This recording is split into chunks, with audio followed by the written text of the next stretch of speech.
Ah, l'Abitibi-Témiscamingue.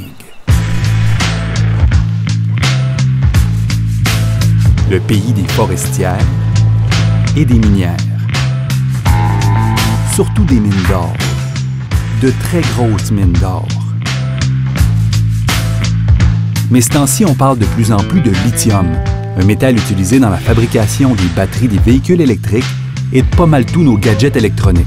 Je vous annonce que le gouvernement a l'intention d'extraire ces gisements pour créer plus de richesses ici. Nos gouvernements poussent fort pour attirer les investissements vers l'exploitation des différents minéraux nécessaires à la transition énergétique, comme le lithium. La stratégie semble bien fonctionner. En Abitibi, la ruée vers l'or blanc est déjà commencée.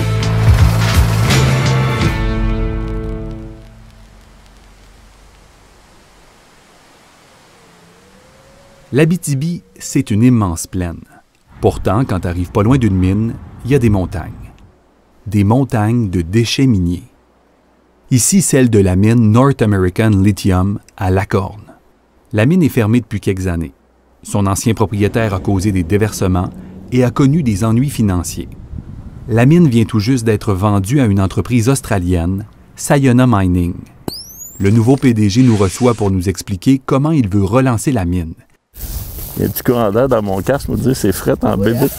Il fait à peu près moins 1000.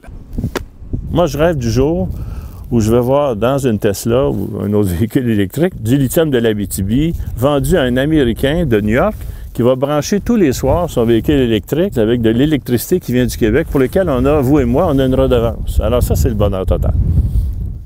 On parle ici de la création d'une nouvelle industrie. Hein. On se rappelle, il y a 20 ans, 25 ans, où il y a eu une lancée de construction d'aluminium au Québec. Ça me fait un peu penser à ça. Aujourd'hui, Sayona développe 3 projets de mines de lithium en Abitibi. La mine de Lacorne est la plus avancée. Il reste juste à relancer les opérations. 2 autres mines sont projetées. L'une est en prospection, l'autre fera l'objet d'audience devant le BAP en 2022. La minière dit détenir assez de lithium pour construire les batteries de 48 millions de voitures électriques. La chance que l'on a au Québec de faire ces produits-là, premièrement avec une énergie verte, dans une réglementation, une législation très stricte au niveau de l'environnement et avec des salaires qui sont hautement compétitifs. Et alors la question qu'on se pose, est-ce que vous préférez que votre batterie vienne de Chine ou si on veut structurer cette production-là puis le faire au Québec? C'est impressionnant d'être au fond d'une fosse pour la première fois. On se sent minuscule. On est dehors, mais pas vraiment en nature.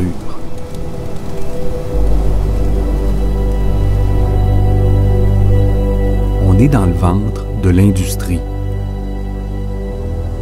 À quelque part, ça fait réaliser le coût réel du téléphone dans nos poches.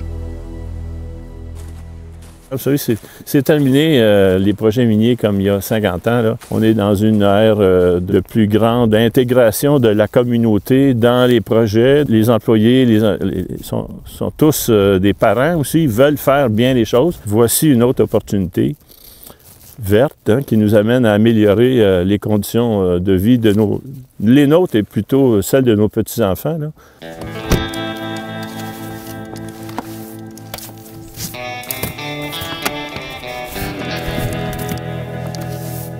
Right.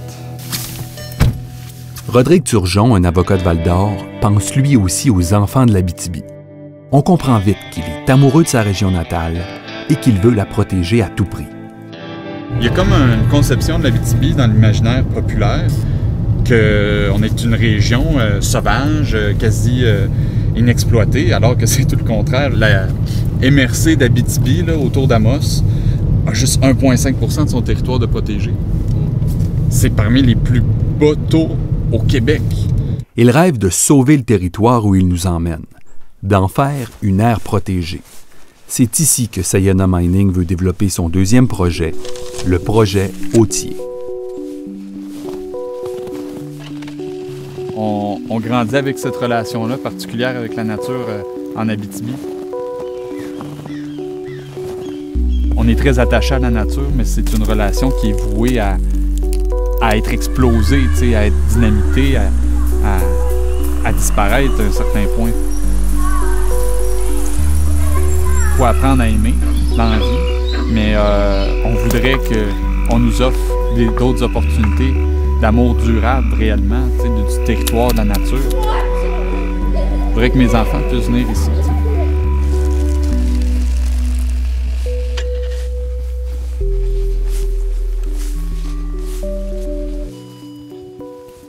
C'est l'éventualité d'une mine à ciel ouvert. Ici, ça va être explosé. Il n'y aura plus de vie, là. Ça va être un trou. Puis, il va y avoir une montagne de déchets miniers. Et ici, ça va être dynamite, dynamite, dynamite. On explose, on met ça dans des camions, on ship ça à 70 km, petite transformation, on ship ça à l'étranger. Merci, bonsoir, Tesla, compagnie. C'est ça le plan, là. Ouais. Le projet Authier a beaucoup fait jaser. C'est assez rare en Abitibi de voir une telle mobilisation contre un projet minier. On craint que la mine détruise un joyau de la région, son eau. La mine serait située juste à côté de l'escaire Saint-Mathieu-Berry. Un escaire, c'est une formation géologique. Ça agit comme un filtre pour l'eau souterraine. Dans ce cas-ci, elle est devenue célèbre. C'est la source de l'eau ESCA. Et elle a remporté des prix à l'international pour sa pureté.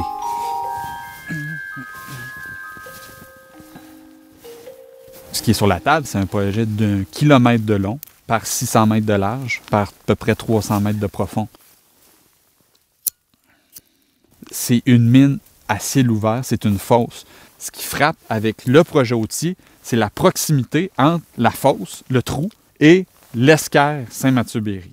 De creuser un trou comme ça, dans le sol, ça crée une zone de rabattement. Les eaux souterraines aux alentours vont avoir tendance à vouloir venir combler le trou qui a été creusé. Puis ça l'assèche des milieux humides, des rivières, des lacs de surface autour. Le gisement de lithium, il s'enfonce sous l'escaire. Donc, s'ils veulent agrandir la fosse éventuellement, ils ne s'éloigneront pas de l'escaire, ils vont suivre le gisement. Sayona Mining affirme que son projet ne représente aucun risque pour l'escaire. Elle assure qu'elle le prouvera hors de tout doute devant le Bureau d'audience publique sur l'environnement quelque part en 2022. De son côté, le Comité de protection de l'escaire demande des audiences sur toutes les activités de la minière australienne, pas seulement sur le projet Authier. Finalement, c'est ce grand projet-là dont il est question. C'est pas juste une mine à ciel ouvert ici, là. Depuis les dernières années, ils ont racheté une mine à la Corne, puis ils veulent partir un autre projet au Témiscamingue. Leur méga projet a changé. Les évaluations devraient refléter ce changement-là. Rodrigue Turgeon vient de parler du 3e projet de Sayona dans la région. Direction le Témiscamingue, vers le projet Tanzim.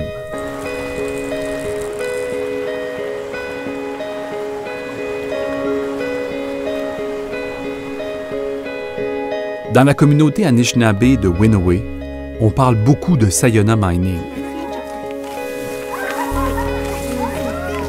Les concessions de Sayona qui bordent le lac Simard inquiètent. La minière a annoncé son intention d'y développer une autre mine à ciel ouvert. Encore une fois, le minerai serait envoyé à la Corne.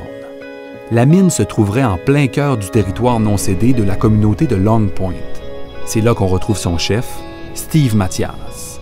Chez nous, on va dire, dans notre culture, c'est que la Terre ne nous appartient pas. On est les gardiens de la Terre. Et c'est le rôle qu'on a à jouer pour faire face à ces gros enjeux-là, climatiques. C'est ça le sacrifice qu'on a à faire au sein de notre communauté, de conserver des territoires vierges ou intacts. On va laisser quoi à nos jeunes, à nos petits-enfants, à nos arrière-petits-enfants? On a ce privilège-là, ma génération, que nos ancêtres puis nos aînés qui n'ont jamais cédé le territoire puis qui l'ont toujours essayé de le protéger le mieux qu'ils peuvent. C'est ça que nous autres, on veut faire pour les autres générations aussi. À l'école du village, une enseignante a décidé de se lancer en politique. Pour elle, le projet Tanzim est un risque pour la culture Anishinaabe. It's a small lake, but it also has a lot of value to the people of Winoway And if we were to have a mine, then a lot of people would lose connection to the land that's a threat to people's healing, to people's lifestyles, to our culture, to our values. I've been living off reserve since I was little, and it wasn't until my adult life that I returned home. And because I lived off of the community growing up, I wasn't really in tune with my culture. So when I came back here, I too began to learn how to hunt, how to fish. I will never forget the first time that my husband and I bought a boat and launched it in Lac Simard. It was like an instill memory in my mind. I can close my eyes and I can see the landscape and I can see the look on my husband's face. I felt like I was home, connected to my culture again, and that was a part of me that I had lost. It's a day that I found out who I am and I'm comfortable with proudly saying that I'm Anishinaabe. And that's something that I wouldn't be able to experience if a mining company were to come and extract from our traditional territory. I wouldn't change that for like $1 million or $1 billion, whichever you want to use. Le gouvernement du Québec investit énormément dans l'extraction des minéraux stratégiques, que ce soit par des participations financières dans des compagnies, des subventions et des campagnes de publicité. Mais au final, en Abitibi, près de 95% des redevances versées au gouvernement proviennent de minières qui ne sont pas dans les métaux d'avenir. C'est le cas de l'or, qui sert en majorité à l'industrie financière. Et ça, c'est la plus grande mine d'or à ciel ouvert au Canada. La fosse s'étend sur près de 2 km. Elle est tellement profonde qu'on pourrait y entrer la Tour Eiffel. C'est ici qu'on rencontre Hugo Lapointe, un consultant dans le monde minier et environnementaliste. Le gouvernement ne rêve pas seulement de lithium, mais bien d'une dizaine de minéraux. Selon lui, avec cette nouvelle quête, ce paysage d'Abitibi se multipliera au sud de la province. Actuellement, il y a une compagnie qui s'appelle Nouveau Monde Graphite qui propose le projet de mine de graphite dans le secteur de Saint-Michel-des-Saints au nord de Montréal. Il propose une mine de 2,7 km de long, de fosse à ciel ouvert. Bien, ça ressemble à ça. Concrètement, ça ressemble à ça. Ceci dit, il en faut des mines parce qu'on a des métaux, on les utilise. Il faut vraiment être soucieux de nos choix de société et de nos choix de consommation. Vous savez, si demain, on doit faire plus d'extraction de lithium, de graphite pour du transport électrique, bien peut-être qu'on peut revisiter, revoir nos extractions de d'autres métaux minéraux. Par exemple, l'or. Est-ce qu'on a vraiment besoin de l'or? Au Québec, 2 mines sur 3 sont des mines d'or actuellement. C'est ça la réalité, là. Et c'est 90% pour l'industrie de la joaillerie et les banques et les réserves bancaires. C'est pas vrai de dire que les mines d'Abitibi sont vertes parce qu'il y a 3 projets de lithium qui sont à venir dans les 10 prochaines années, là. Le gouvernement lui-même a listé des minéraux critiques et stratégiques qui vont pouvoir aider notamment dans la lutte contre la crise climatique. Puis il dit qu'il faut qu'on se dirige vers ça. Que fait-on des mines qui ne sont ni critiques ni stratégiques? Que fait-on des minéraux qui ne sont ni critiques ni stratégiques, qui ne sont pas dans la liste du gouvernement pour lutter contre la crise climatique, dont l'or? Il ne faut pas se gêner. Là. Je pense qu'il y a quand même un discours d'éco-blanchiment qui se fait autour de l'industrie des minéraux critiques et stratégiques. Soudainement, les mines sont vertes parce qu'on veut alimenter des voitures électriques. On présente l'industrie minière comme une solution verte au changement climatique, alors que ce n'est pas le cas. Ce n'est pas une solution verte. Il faut en faire des mines de lithium, mais il faut le faire intelligemment. Puis il faut le faire avec des politiques publiques où on va d'abord prioriser une réduction à la source, une réduction de la consommation. Mettre en place des politiques, oui, de véhicules zéro émission, mais aussi de réduction de la taille du parc automobile. Mettre autant d'argent dans le recyclage et l'économie circulaire que dans l'exploration minière, au minimum. Là. Actuellement, on met des peanuts dans le recyclage et l'économie circulaire, puis on met des centaines de millions dans l'extraction des matières vierges. Remplacer 6 millions de véhicules à essence au Québec par 6 millions de véhicules électriques, oui, on va avoir gagné au niveau de la réduction des gaz à effet de serre, mais on est toujours dans une logique d'extractivisme des ressources. Parce qu'on a remplacé l'extraction du pétrole et du gaz par de l'extraction minérale. Ça a un coût environnemental, c'est un coût social qui n'est pas négligé. En termes d'environnement, c'est indéniable que les minières ont un impact. Il y a les montagnes de résidus miniers, des eaux de procédés contaminés et l'énergie nécessaire pour le raffinage. Certains camions miniers peuvent consommer jusqu'à 250 litres de carburant par heure. Et ça, ce sont les conséquences prévues, pas les accidents. On a demandé au ministère de l'Environnement combien d'infractions environnementales avaient été commises par l'industrie minière au Québec depuis 2010. 940. En moyenne, une infraction environnementale aux 4 jours depuis plus de 10 ans.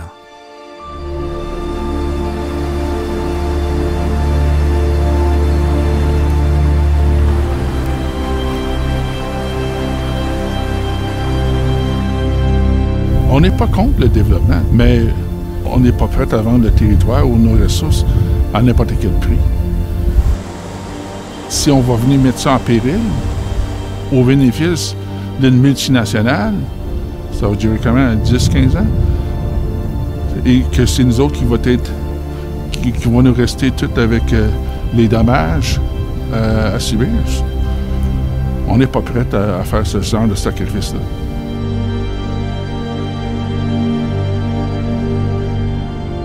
On ne veut pas avoir de mine nulle part, hein, vous savez. C'est le principe de pas dans ma cour. Mais il faut faire valoir les bénéfices et puis le temps et la communication devraient résoudre ce problème-là. Si on veut placer sur les marchés des batteries faites dans d'excellentes conditions, je pense que le Québec est bien placé pour contribuer très largement au niveau de la planète à la lutte au changement climatique. Toute la planète, tous les gens, on veut faire une contribution pour la crise climatique. La question que nous, on a à se poser, c'est est-ce que ça va être ça, notre contribution? Le reste, là, 4 skidoo, gros bateaux, tout ça, là, ça marche. OK? On continue. On ne changera pas ça. On se leurre si on pense que l'Abitibi, la seule contribution qu'on peut avoir, c'est en fournissant du lithium. On ne peut pas juste attendre que le lithium sauve la planète.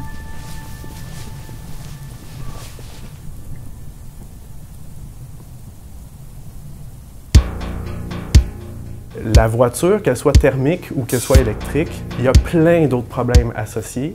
Fait que, point de vue environnemental, c'est un constat d'échec. Avec l'argent que les Québécois mettent dans les véhicules individuels, on aurait de quoi se payer des systèmes de transport collectif, des trains à haute vitesse pour couvrir le Québec. Tu sais, dans 10 ans, avec tout ce qu'on connaît des changements climatiques, est-ce qu'on va vraiment se trouver intelligent d'avoir continué sur ce système orienté sur le véhicule privé? Tu sais, s'il faut avoir sa voiture pour aller s'acheter une pinte de l'eau à l'épicerie, on peut pas dire que c'est un projet écologique.